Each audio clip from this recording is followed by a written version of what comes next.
We were not prepared to pay compensation for land that was seized from us without any purchase price being paid to our ancestors.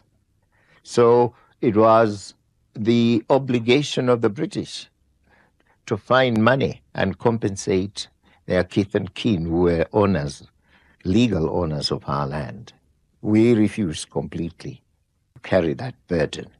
America was prepared to fund the land reform program.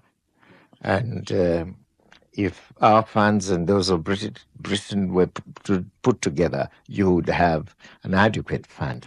That is what happened and at Lancaster, and this is how the deadlock was broken. Naturally, of course, nothing was written in detail about what had transpired, but we took for granted that everyone was a gentleman and what they had said would be realized in practice. And that's how we proceeded. You see, this is how the British do it, sly and cunning and undependable in the extreme.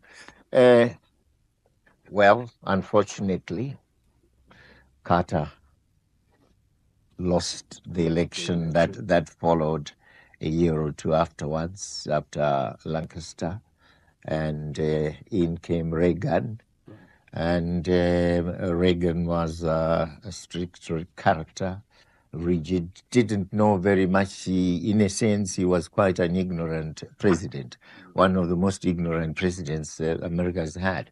Because each time he spoke to you, and I happened to have been invited by him, you know, unless he had got the information on his cards in advance, and he could read the card and answer you.